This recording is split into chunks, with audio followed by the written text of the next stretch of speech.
The rain had a way of finding the seams in his uniform. It slid down his bearskin hat, traced his collar, and ran silently into his shirt, cold as truth. Sergeant James Harper had been standing guard outside Buckingham Palace for just under 4 hours that morning, and he still had another 2 to go. 6 years in the Coldstream Guards, 9 before that in combat deployments. Helmand, Basra, Sangin. But here he was, motionless, expressionless, a fixture of the royal facade. To the passing tourists, he was little more than a photo opportunity. A man in his late 40s, his face lined but proud, James had learned to suppress nearly every natural instinct. To speak, to blink too much, even to flinch. His job now was silence. Ceremonial, yes, but not symbolic. His job was to remind everyone watching that some traditions were built not on pageantry, but on discipline, sacrifice, and respect. He stood still while a schoolboy tried to make him laugh by pulling faces. His gaze remained forward, while a woman shouted something drunken and unkind, words that cut deeper than she would ever know.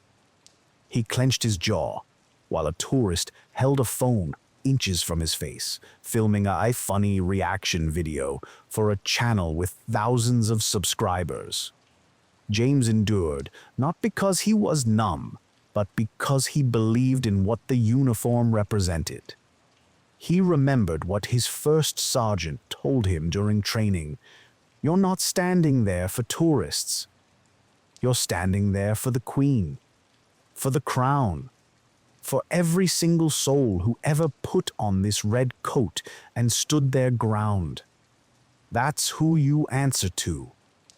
That sense of duty had carried him through mortar fire and through a divorce.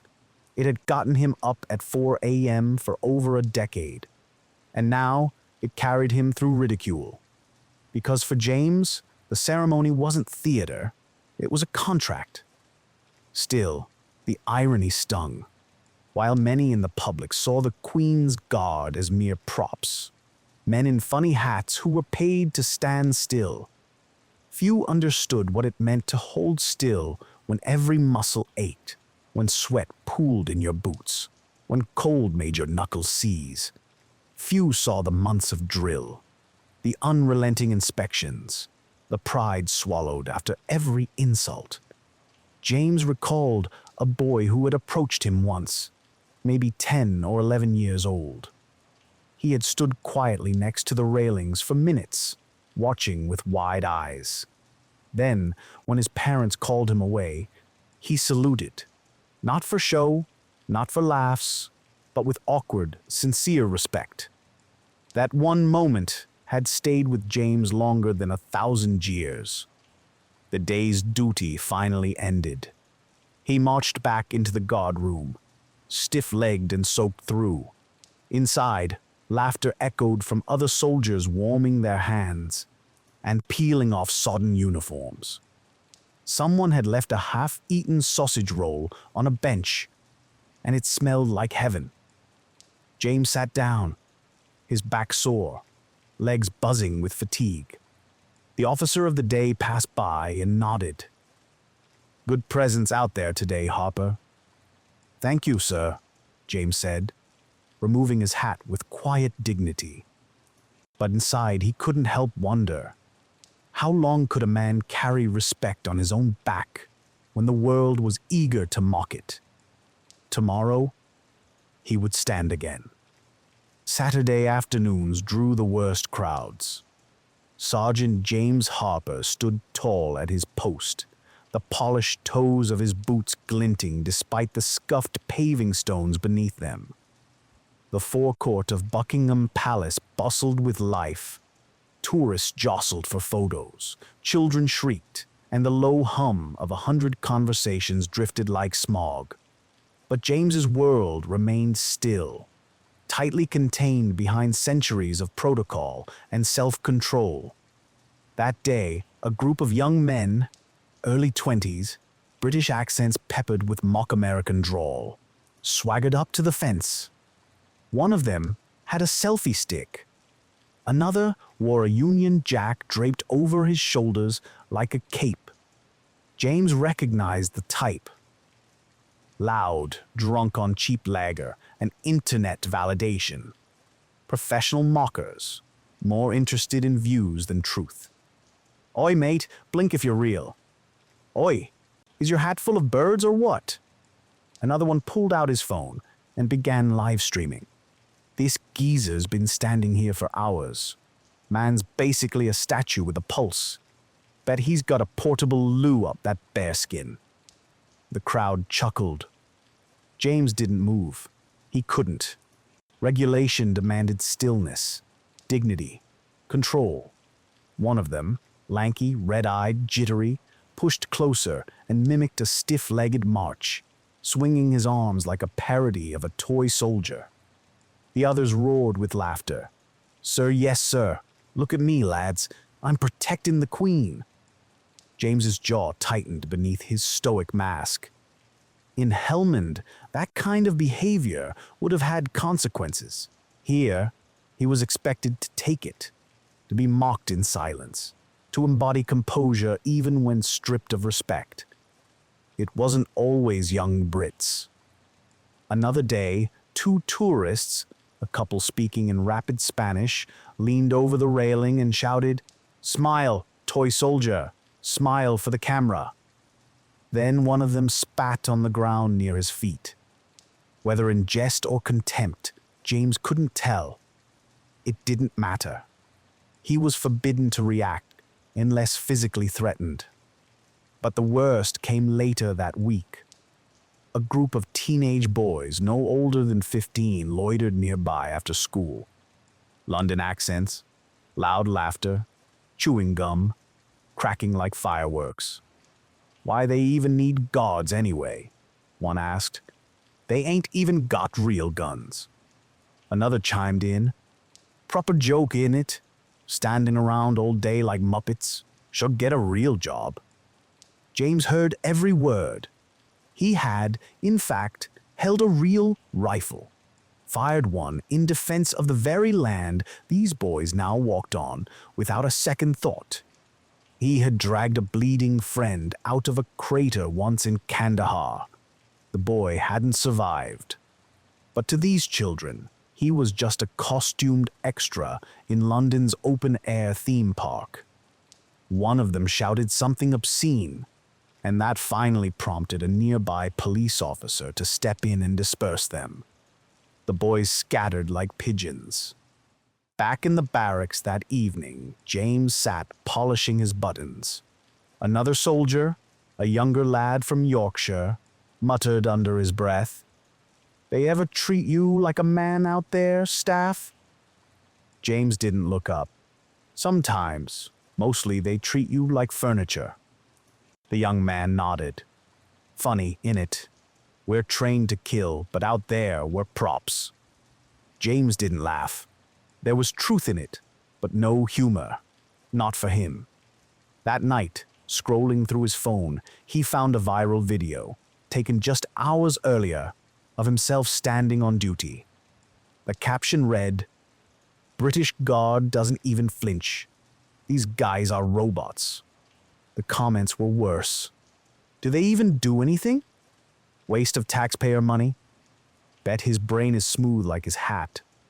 James turned off the screen and let the dark fill the room. He wasn't angry.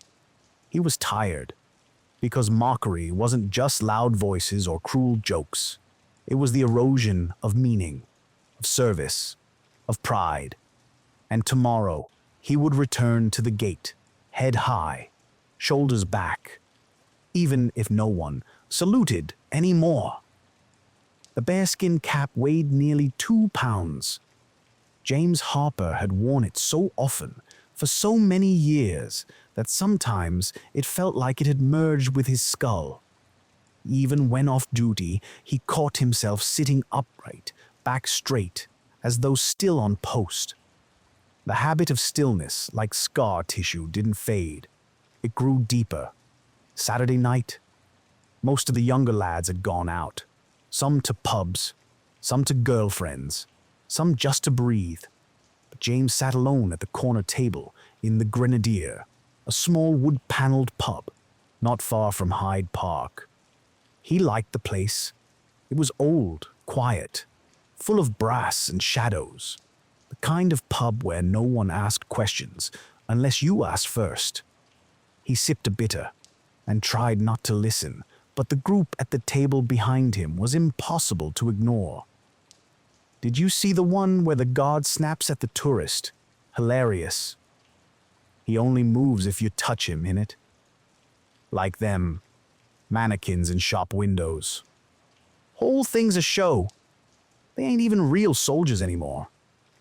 James didn't turn around, didn't speak. He only stared into the amber in his glass, as if it might soften the sting.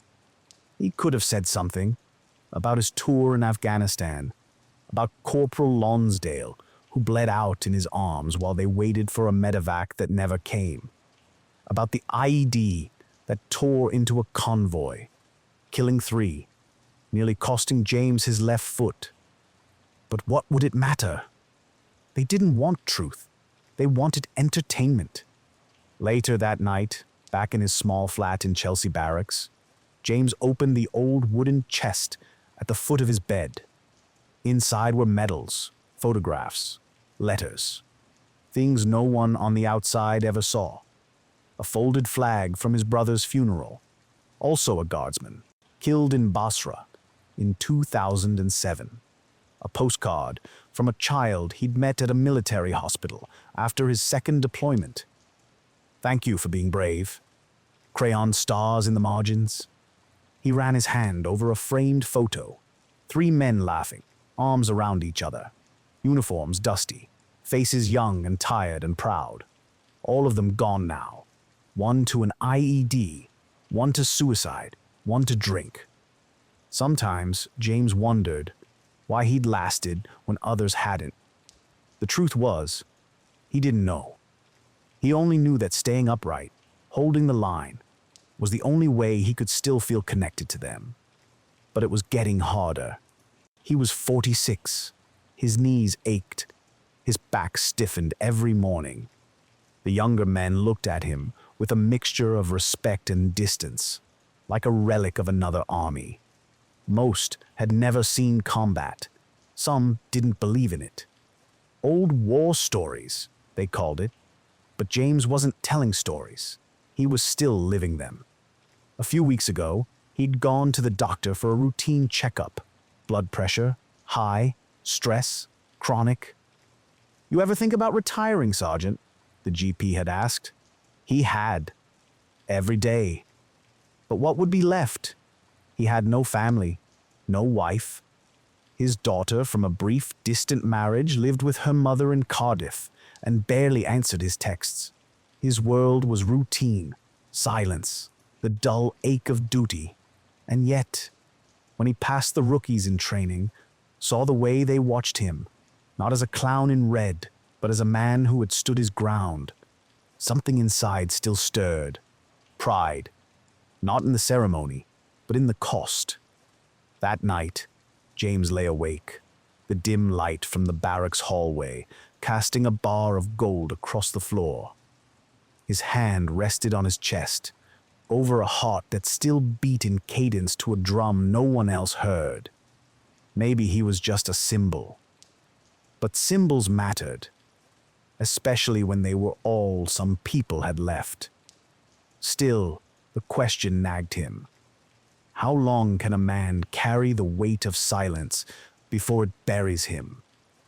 It started, as many things did these days, with a phone. A sunny Tuesday in June. The kind of clear, bright morning that brought tourists in droves to Buckingham Palace.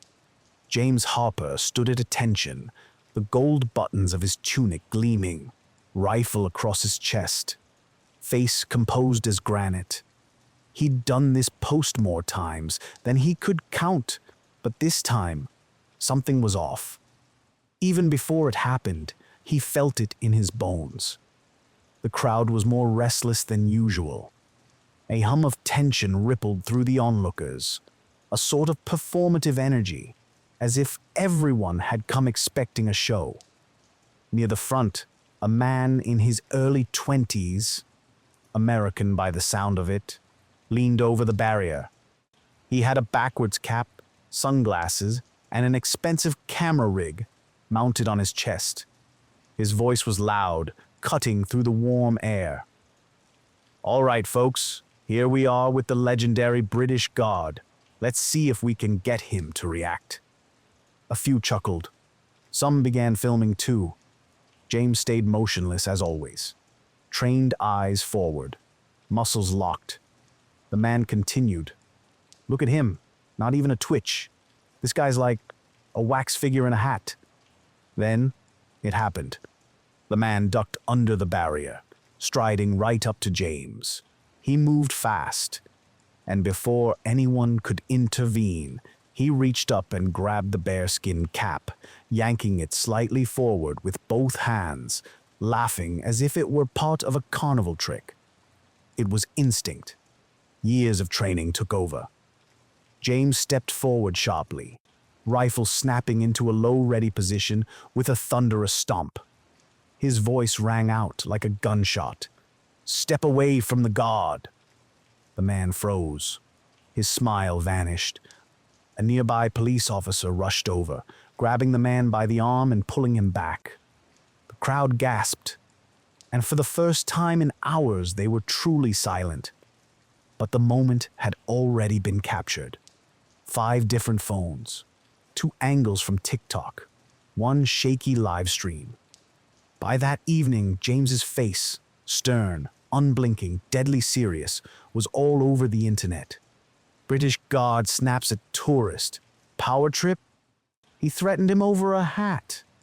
Guy just touched his helmet. No need to go all Rambo. Within 24 hours, there were opinion pieces, Twitter debates, YouTube commentary videos dissecting the 10-second clip. Most people hadn't even noticed the American had crossed a restricted line and touched a serving soldier. Both criminal offenses. They only saw a man in a red coat raising his voice. And they wanted blood. Back in the barracks, James sat stiffly in the office of Captain Rawlins. The officer's voice was calm, clinical. "There's been a complaint. It's procedural. You're being placed on temporary leave until the investigation is concluded." James stared at him. "Sir, he crossed the barrier? He touched—" "I know, Sergeant. I've reviewed the footage. You followed protocol. But the public response has escalated. We have to follow the book." The next day, James walked the length of the barracks in civilian clothes for the first time in years. He felt naked. At home, he avoided the news.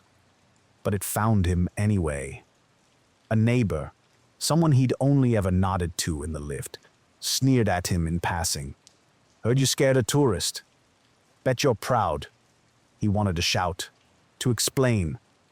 But what could he say to people who'd already made up their minds? That night, an email arrived from the regiment's PR officer. It was polite but empty. They were working to manage public perception. He was advised to stay quiet on social media and avoid public discussion. It felt like betrayal. He had held his ground for Queen and country, been mocked, humiliated, disrespected, and the one time he acted with authority, he was cast as the villain. For the first time in 15 years, James Harper sat on his bed, took off his medals, and considered walking away. The silence no longer felt like discipline. It felt like erasure. The ceremony was modest, as military things often are, dignified, efficient, never indulgent. A week after his return to post, Sergeant James Harper was called into the regimental headquarters at Wellington Barracks. He expected paperwork, perhaps a closed-door nod of approval. What he did not expect was the colonel himself standing in the hall, flanked by several officers and an old friend, Warrant Officer McAllister. retired now, but still carrying the posture of a man who'd seen real battle. "Sergeant Harper," the colonel began, voice low but resonant. "The regiment would like to formally commend you for your conduct, not only on the forecourt that day, but for the years of service in silence that preceded it. Your professionalism, restraint, and dignity have reminded this country of the meaning behind the uniform." A short silence followed. Then, to James's genuine surprise, the colonel extended a small velvet box. Inside, a silver commendation medal. Not a national award, nothing political, just a mark of respect from men who understood what it meant to stand alone while the world pointed and laughed. That evening, Harper returned to his flat with the box in his pocket and the sound of marching boots still echoing in his ears. He didn't put the medal on display. Instead, he set it beside the photograph of his old unit. 3 friends lost to war, whose absence had shaped his every step since. Later that week, a call came from a producer at the BBC. "We're putting together a short segment about the gods," she said. "Not fluff, real storytelling, tradition, discipline. We'd like to include you." James almost refused. He wasn't one for cameras. But something inside had shifted. The country, it seemed, was listening again. The segment aired on a Sunday evening. It showed him preparing his uniform, polishing his boots, performing the silent rituals that the public never saw. It cut to archival footage of guards through history, funerals, royal weddings, state visits, and then back to him, alone in front of the palace. A quiet voiceover said, "They call them silent sentinels. But silence is not weakness. It is strength restrained. It is sacrifice without complaint. And in that stillness lives the memory of every soldier who stood before, and the meaning of service today." It ended with James, standing tall, unmoving. But this time, as the camera pulled back, the viewers could see the small girl in the crowd holding a crayon-drawn sign. "Thank you." In the months that followed, the Guard saw a resurgence of respect. Fewer incidents, more public appreciation. Not universal, it never would be, but a shift. Subtle, real. Tourists still visited, children still pointed.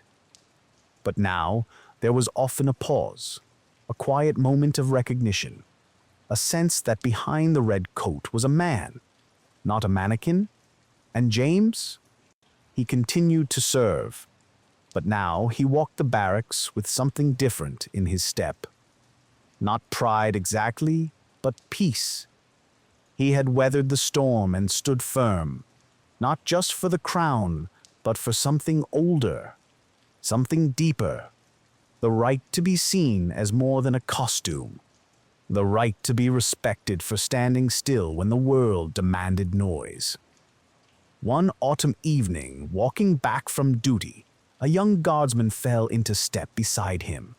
"Sir," the lad said hesitantly, "you think the public really sees us differently now?" James didn't answer right away.